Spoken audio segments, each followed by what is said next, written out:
From our studios here at Koko Mlimle here in Accra. Hello, good evening and welcome to Joy News Prime. We are live on DSTV channel 421, GoTV 125 and around the world on myjoyonline.com. I am Carlos Kaloni. Tonight, Parliament is set to summon special prosecutor over allegations of gross abuse of power and office as there's growing consensus in the House to repeal the law establishing the office of the special prosecutor. Also, Joy News research reveals over 180 arrests made by NIMOS in illegal mining operations. But the big question remains, what has happened to those arrested? And President John Mahama issued strong warning to criminal networks, declaring that Ghana will not surrender a single street or community to any criminals. The home of independent, fearless and credible journalism. Stay with us.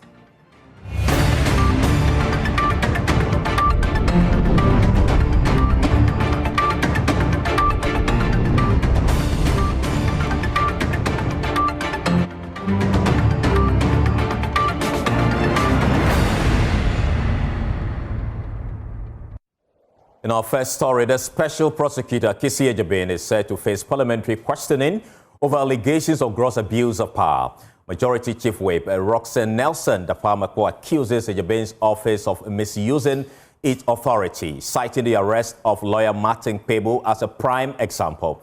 The OSP's actions are under intense scrutiny, with critics questioning its mandate and effectiveness. We'll hear the discussion in Parliament shortly. But first, my colleague James Avaji brings us details of events at the OSP today after legal practitioner Martin Kpebu reappeared before it.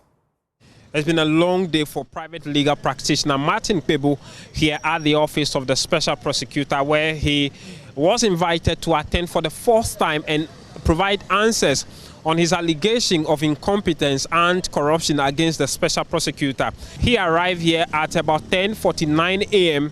and after spending 3 hours of interview with the OSP officials, he was whisked away, and we were told at the time that he was sent for the verification of his bail condition on what had transpired at the OSP's office on Wednesday, leading to his arrest and accusation of obstructing security officers at the OSP. We'll be double checking. Obstruction of a public officer. It should go to the Ghana Police Service. All right. And so they said they were going to take a mark shot. They said, but me, establish your jurisdiction first. That's your mandate to do that. Is it corruption related? Have I been involved in a corruption related offense? Even that one, people are challenging it in court. That mark shot thing, like what they did to Donald Trump, blah, blah. So eventually, cool heads prevailed, and then they dropped that one. So that took quite a chunk of the time. So you didn't take the mark shot? No. I had to provide landed property that they inspected. Then they took measurements. They want to go and verify. So they themselves have taken the coordinates to be sure that the document is not a fraudulent one. So it should be a piece of land? Yes. And then third, we inspected the surety's residence. So 3 things we went to do. The team then returned to the OSP's office, and lawyer Martin Kpebu indicates that they had verified the properties and the OSP has okayed the properties and officially granted him bail. Have they officially charged you? When would they put you before court? No, that one is yet to come. Okay. I hope that day doesn't come, because I don't know what the trial will be. It's just a precautionary measure they are taking. What is that trial going to be? So where is the obstruction? It's interesting. We will see how it will pan out in court. Okay. Well, there was rare bipartisan consensus in Parliament to repeal the law that set up the office of the special prosecutor, as the office comes under intense public scrutiny. Majority Leader Mahama Yariga, speaking on the floor, insisted that the office is clearly unconstitutional, a view he espoused at the time the office was set up. Speaker Alban Bagwin also questioned the investment in the OSP since its inception, citing lack of tangible results. Parliamentary Affairs correspondent Kweku Asante report. Special Prosecutor Kpebu is coming under intense pressure in Parliament, where the minority and majority sides all turning their guns blazing right on him. It started with Roxanne Nelson, the majority chief whip, raising significant issues with the arrest and detention of popular lawyer and media commentator Martin Kpebu. According to Roxanne Nelson, the arrest was simply an abuse of process, and Parliament will be looking to inviting the special prosecutor to answer questions. The office of the special prosecutor has abused his powers in this matter. And I will not hesitate. I will not hesitate to say that this house, we created the office. And the office of the special prosecutor, if it continues to abuse his powers, then we may have to abrogate it. On their side, the minority were not opposed to this call. However, they pointed out to what they describe as the hypocrisy of the majority when it comes to these matters. When it happens to somebody and he's complaining about it, you see absolutely nothing wrong with it. When it happens to you, now you complain. So, Mr. Speaker, if he wants to invite the special prosecutor to come and answer why his friend, and today he's complaining because it is his friend. But about an hour or so later, when the Speaker of Parliament himself took the chair, this matter came up again. According to Alban Bagbin, the special prosecutor, that office that was set up has simply not lived up to the responsibility that it was entrusted with. We cannot continue to allocate that huge sums to the same office when we are not getting the results. This is one of the agencies we should be looking at. The majority leader, Mahama, who was opposed at the time this office was set up, did come in again and insisted that there must be efforts, whether led by the government or from within Parliament, to repeal the law that set up the office of the special prosecutor and abolish the office. Mr. Speaker, the office has been in existence for how many years now? Close to 8 years. Tell me what is really the achievement of that office.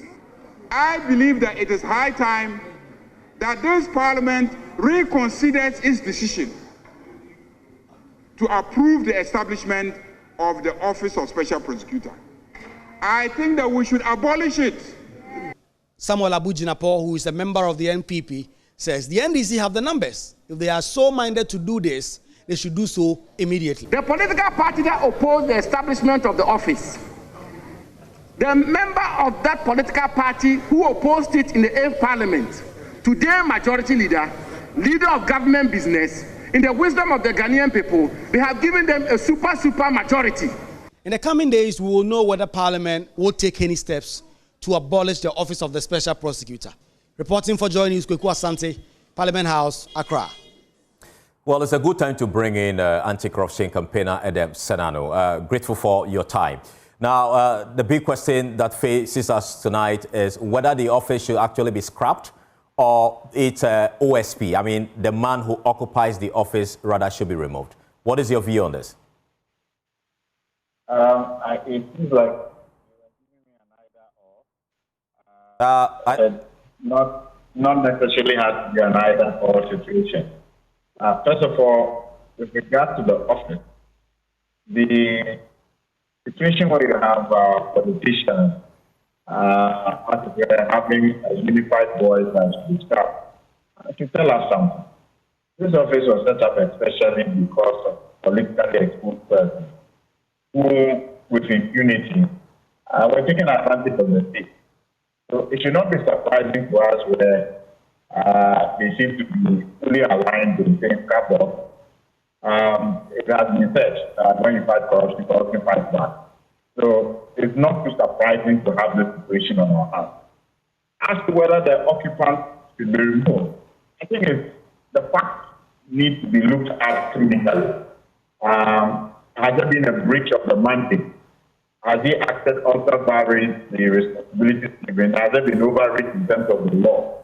So some factual analysis is required. I think we should be cautious as citizens not to just go along with what politicians are saying, because we have a clear agenda and objective in mind when that office was set up. Because historically, the Attorney General has failed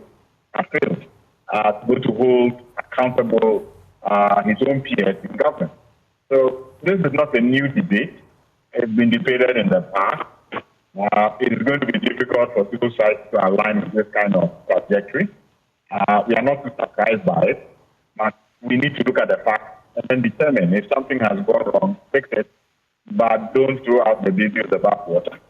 And by the way, that office did not get its full complement of staff till the last quarter of 2023. The people say it's 8 years old. To all extents and purposes, that office has only had its logistical capacity from the beginning of 2024. But would you say we are actually getting value for money? I think that as far as I'm concerned, that office has performed above average, given the fact that they are institution building at the same time as having to deal with cases. And if you look at their website, since 2024, they've won several cases.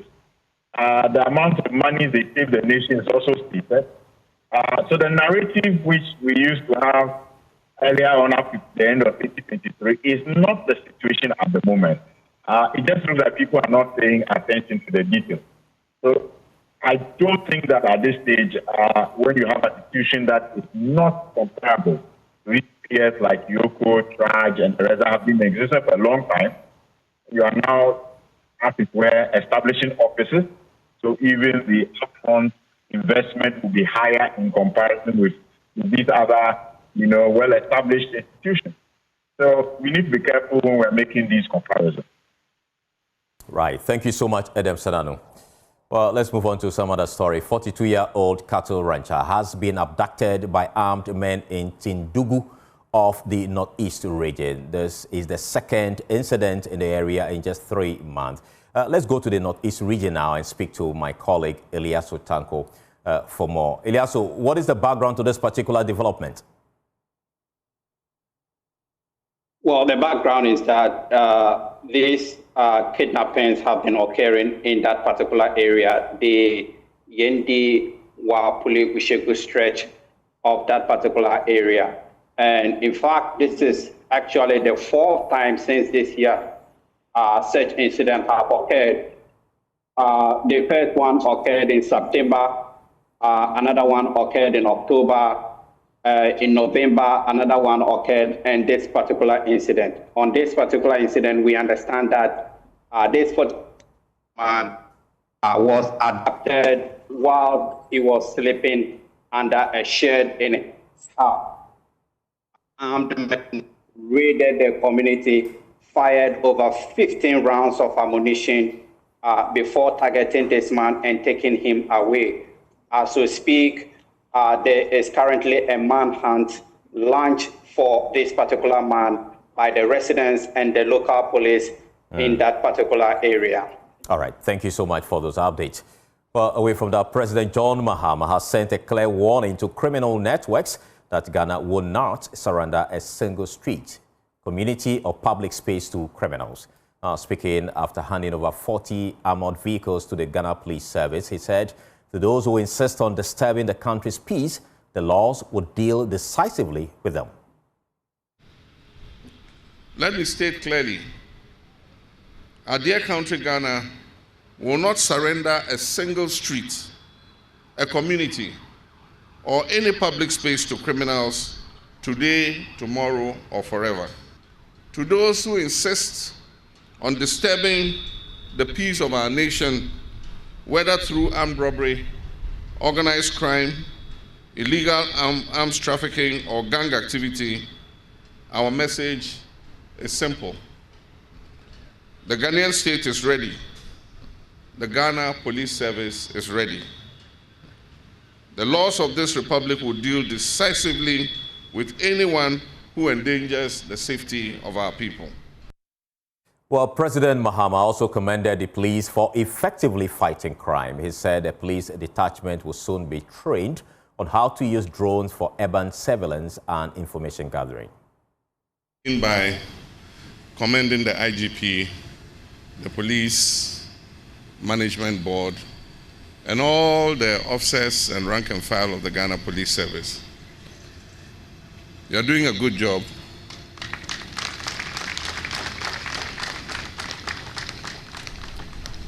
Our highways are getting safer because you've taken on the highway robbers and you have dealt with them. Aside from that, national security is introducing drones for surveillance. And so there's going to be a police detachment that will be trained how to use drones for urban surveillance and information gathering in any theaters that you are involved in. Well, on its part, the IGP says the Ghana Police Service has put in place comprehensive security arrangement ahead of the Christmas. We would also like to assure the public that we continue to ensure safety and security on our roads and within our communities to enable everyone go about their duties without any fear. As the Christmas festivities approach, be rest assured that a comprehensive security arrangement has been put in place before, during, and after the festivities. We urge you to continue to support us, come on board, share information with the police so that together we will continue to make our beloved country one of the safest places in the sub-region.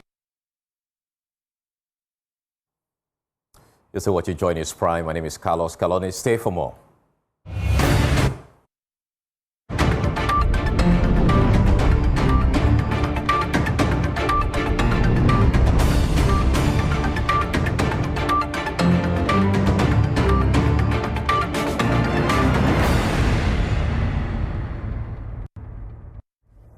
Welcome back. Now, the National Anti-Illegal Mining Operations Secretariat, NIMOS, has made at least 184 arrests since its formation earlier this year, according to data compiled by Joy News Research. The specialized task force set up to confront Ghana's escalating galamsey crisis has conducted coordinated operations across multiple regions.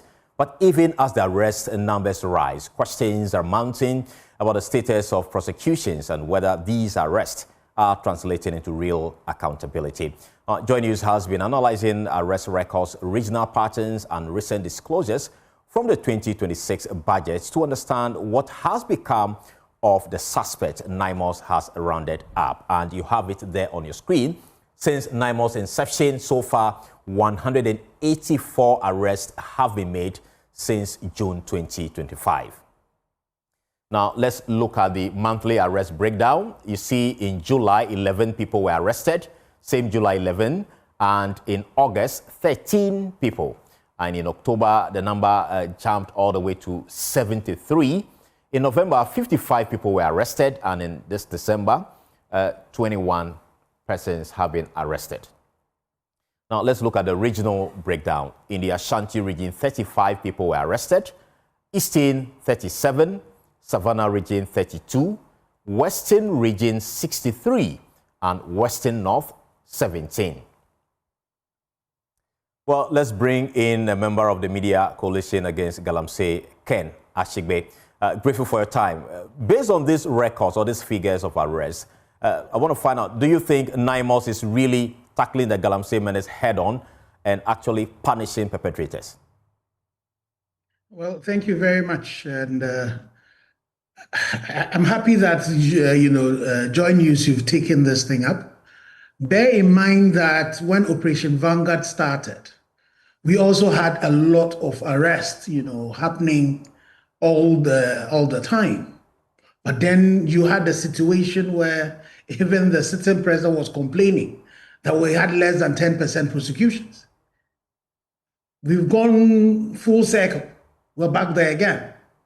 With all the numbers that you're sharing, it would have been great for the budget to also have told us how many people have been arrested. Even the situations of some of the so-called kimpings. You remember in Osino, there was a gentleman who was arrested. I didn't see him as kimping, but we're told he was a kimping. He's been granted bail, and we are not too sure where the cases are going. And so when these things happen, what they then do is that they put a dampener on even the military personnel and the police personnel who are involved in this. You go and you arrest all of these people, nothing seems to be happening. So we are appealing to the judicial system and the prosecution system. So to the Attorney General, to the IGP and the Chief Justice, that this is not good enough. If you are in a situation of war, if you are in a situation where terrorists are attacking you, If you have a situation that we find ourselves in, and you have these criminal-minded people attacking military people, these criminal-minded people causing the death of some of these people, you don't treat them with these kid gloves where nothing seemed to be happening.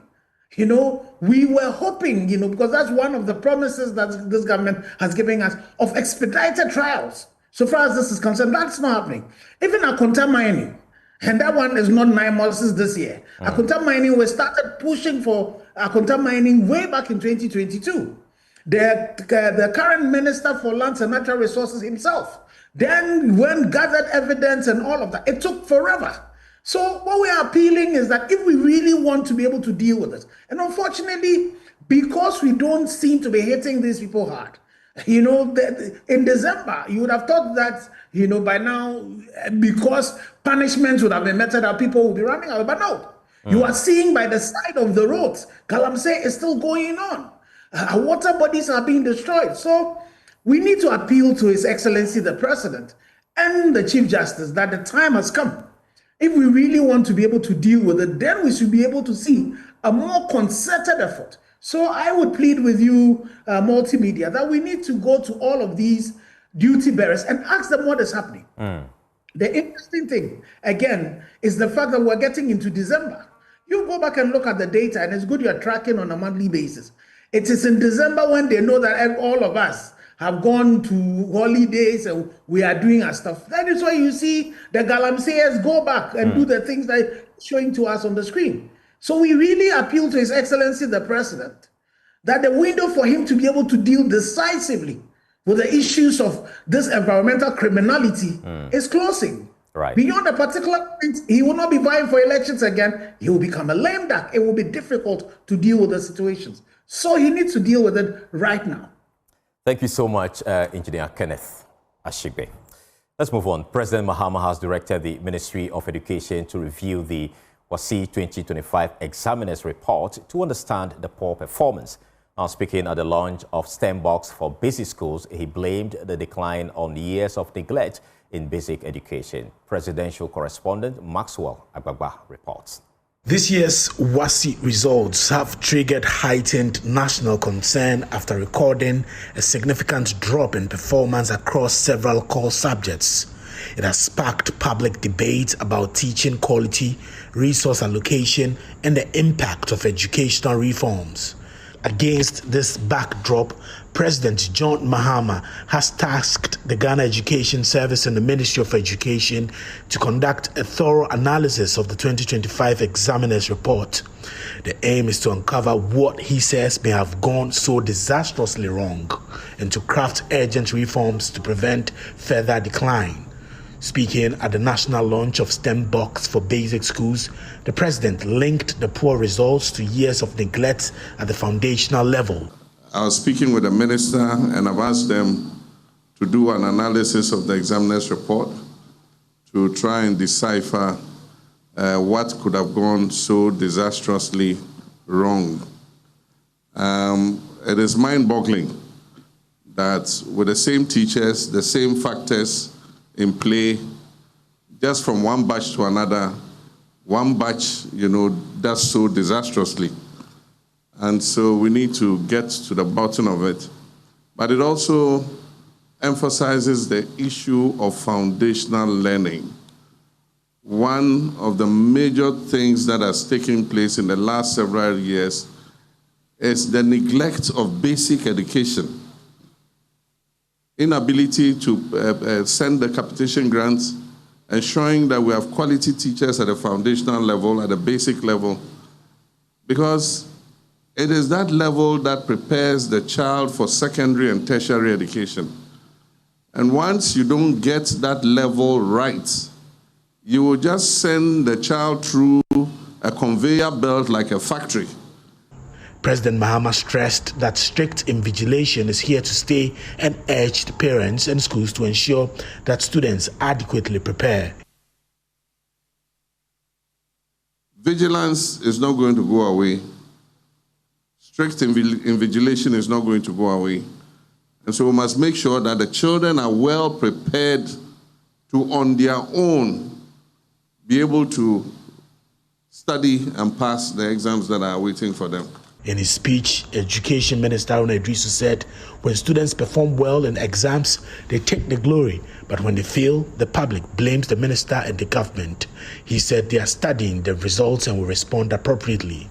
But Mr. President, even as you arrived, it is only in Ghana that when students do well in exams, the students are praised. When they don't do well, the minister and the government is blamed. Instead of focusing on what caused the trip, we are interested in how we fell.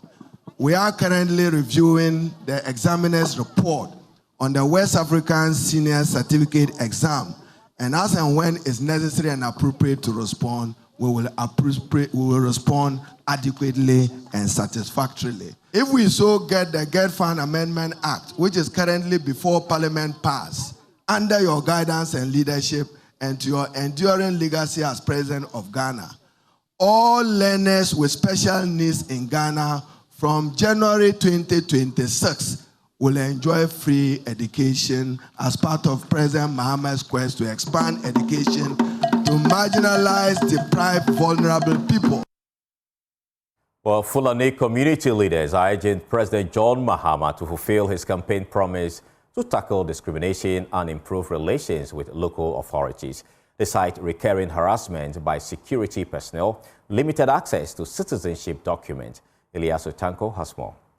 Speaking to Joy News, the General Secretary of the Fulani Welfare Group, Tabita Pulako, Alhaji Musa Bari, commended the President for appointing Fulani individuals to key positions in his administration, describing the move as unprecedented in Ghana's history. The President of the Republic, John Dramani Mahama, for giving us a slot appointees. He has appointed myself as one of the board directors of Ghana International Trade Fair under the Ministry of Trade. Also, our Fulani chief was also appointed as a board member of Zongo Development Fund. Alhaji Bari also welcomed President Mahama's campaign pledge to tackle ethnic discrimination.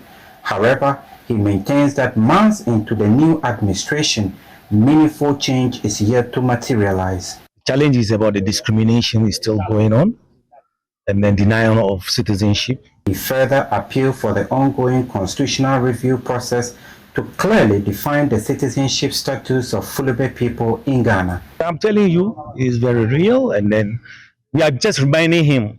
He promised during the campaign time that discrimination and tribalism and marginalization will be the thing of the past if he comes to power.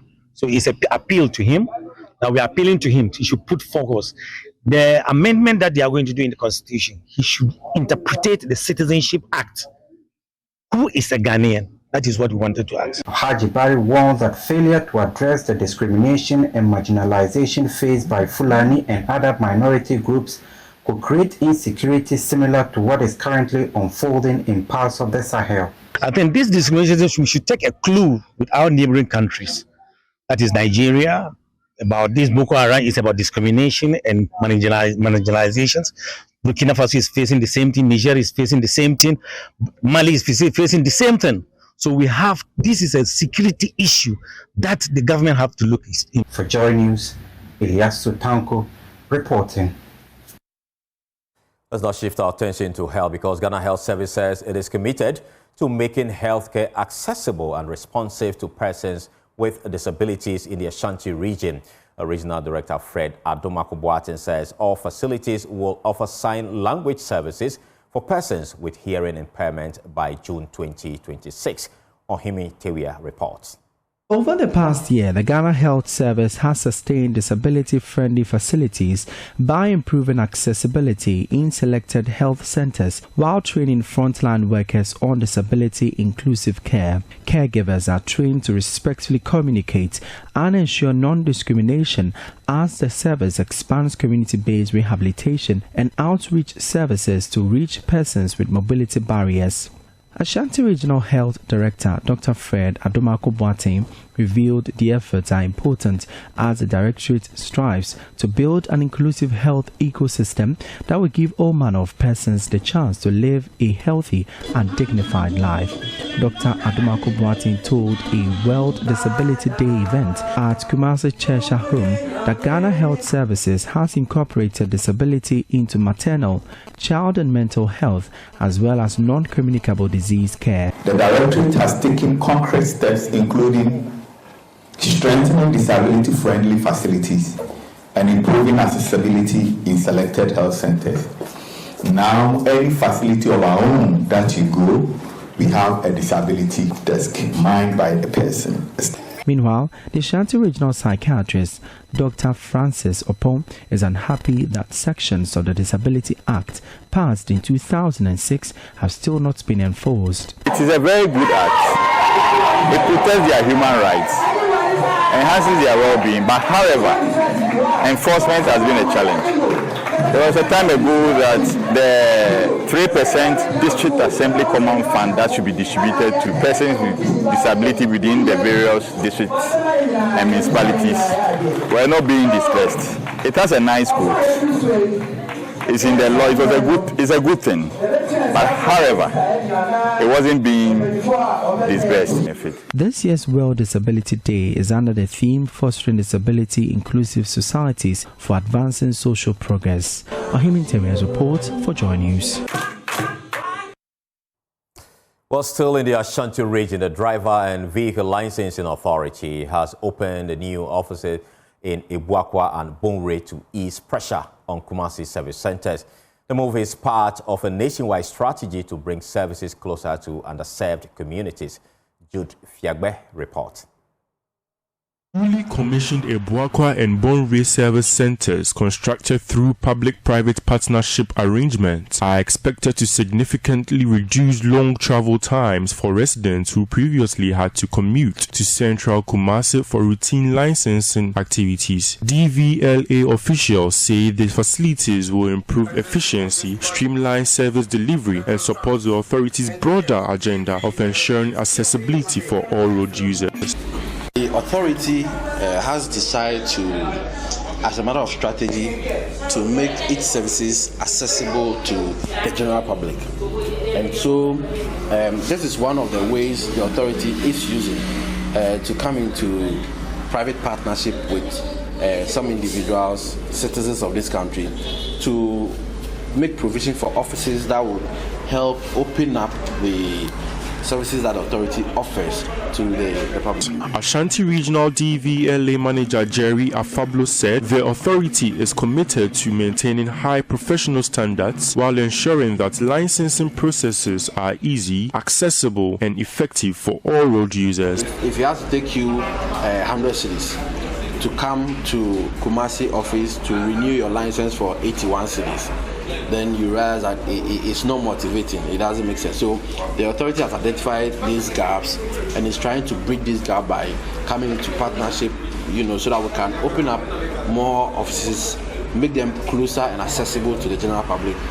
Mr. Aflabo added that DVLA CBT test comes in various languages to encourage potential drivers not to shy away from the professional examination. The CBT test has been translated in various Ghanaian languages, where Asante Twi, Ga, and some other languages, about 5. We are doing this just to make it easy for people not to be afraid of the exam, the CBT test. For Joy News, Jude Fiadbe. Well, Techiman has unveiled a new app that links the city's entire transport system from tricycles to taxis. Backed by the Techiman Traditional Council, the initiative promises safer services, more jobs and better mobility. Bono East Regional Correspondent Anna Sabit has more. Techiman is fast growing, and with growth comes traffic, transport headaches and safety concerns. But what if one app could tackle it all, from hailing a ride to tracking your lost phone and even summoning help in an emergency? All this could be done by a single platform called the Kpebu app. It's being hailed not just as a convenience, but as a major step forward for security and efficiency. The app is designed as a one-stop shop. Need a ride? sending a package or even moving goods. The goal is to bring order and digital tracking to the entire informal transport network. Chief Executive Officer Kofi Obin shares with me what this means to transportation across Techiman. You know, there are new sites in Techiman where vehicles do not go there rampantly. They don't have stations where vehicles go there. So people living within those vicinities find it difficult getting transportation to town. But with Kpebu, at the comfort of their homes, they can apply on the app for service, and then the service is given them. But the feature getting the most attention is the in-app panic button. If a passenger feels threatened, a press alerts nearby security agencies with their live location. Kpebu also covers everything security. And we have a panic button on the app. So even when you are in these vehicles and you see something fishy, all you do is you press it and then we have access. Wahene Nana also and Kpebu Siako the second is the Kenton Hene and Daben Hene of the Techiman Traditional Council. We don't have this, and this is first of its kind. And looking at it, we have to embrace it. It's a local system, and we have to work towards it. It's going to create a local job for other guys. It's going to do away with this step system. From tech support to more organized driver networks. Reporting for Joy News, Anas Sabit, Techiman. Let's now head to Otiba. Before we take you to Oti, we'll take a short break. We'll return with more. Please stay.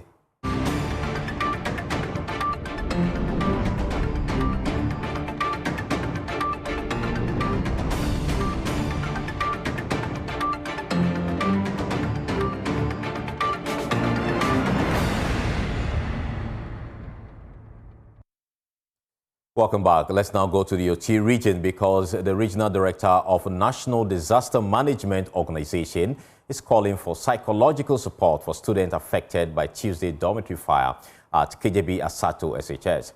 Foster Dre made this comment when he delivered relief items to the affected students. Peter Senu has the rest of the story. The fire, which is believed to have started early hours of Tuesday morning, razed down one of the rooms at the boys' dormitory at Kpebu Asato Senior High School in the Kpebu district of the Oti region. The students and teachers took their destinies into their own hands, tried fighting the fire with buckets of water from a distance not less than 5 minutes walk to the dormitory. Water supply to residents on the school premises has also been a perennial challenge. The school lacks basic emergency firefighting equipment, as the only 2 fire extinguishers in the school have no substance in them to even douse a flame from a matchstick.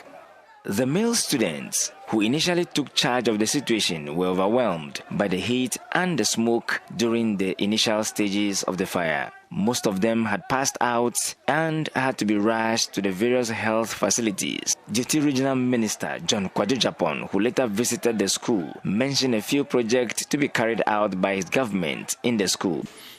We tried to look for some 2 classroom blocks, 2 classroom blocks of 2-story, and then 2 dormitory blocks for boys and girls for Kpebu Secondary School.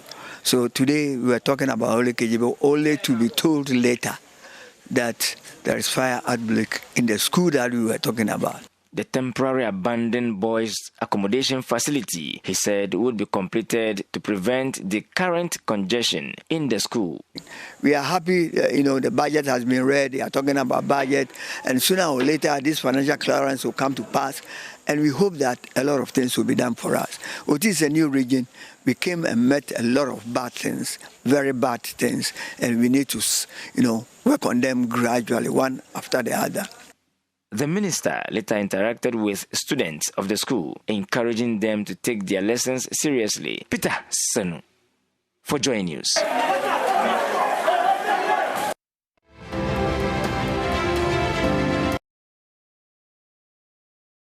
This next, and Irene is here.